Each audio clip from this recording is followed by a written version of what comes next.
ನಮಸ್ಕಾರ.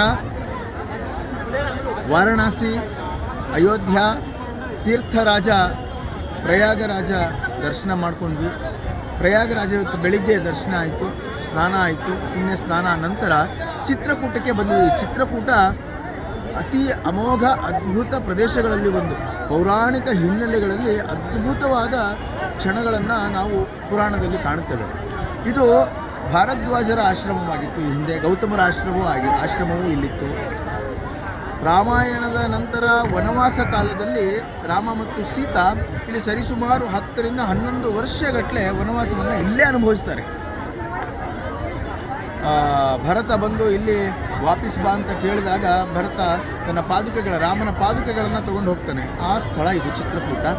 ಅದ್ಭುತಗಳ ಆಗರ ಅಂತ ಕರೀತಾರೆ ಇದನ್ನು. ಇಲ್ಲಿ ಯಮುನಾ, ಮಂದಾಕಿನಿ ಒಂದಾಗ್ತಾರೆ. ಅಂದರೆ ಗಂಗೋತ್ರಿಯಲ್ಲಿ ಮತ್ತು ದೇವಪ್ರಯಾಗದಲ್ಲಿ ಏನು ಹುಟ್ಟಿ ಬಂದು ಗಂಗೆಗೆ ಸೇರ್ತಾರೆ. ನಂತರ ಇಲ್ಲಿ ಮಂದಾಕಿನಿ ಯಮುನಾ ಜೊತೆ ಸೇರ್ತಾಳೆ. ಚಿತ್ರಕೂಟದಲ್ಲಿ ಈ ಒಂದು ಒಳ್ಳೆಯ ಸಂಗಮದ ವೀಕ್ಷಣೆಯನ್ನು ನೀವು ಮಾಡ್ಬೋದು.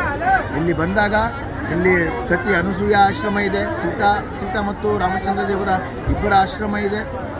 ಜೊತೆಗೆ ಹನುಮಾನ ಧಾರ, ಬೆಟ್ಟದ ಮೇಲುಗಡೆ ಧಾರೆ ಇದೆ, ಜಲಪಾತ ಇದೆ ಮತ್ತು ಗಣೇಶನ ಅಪ್ರಾಚೀನ ಅಂತ ಅನ್ಬೋದು ಹಳೆಯದಾದ ದೇವಸ್ಥಾನಗಳಿದೆ. ಒಳ್ಳೆಯ ದೈವಿಕ ಅನುಭವಗಳನ್ನು ನಾವಿಲ್ಲಿ ಪಡಿತೇವೆ.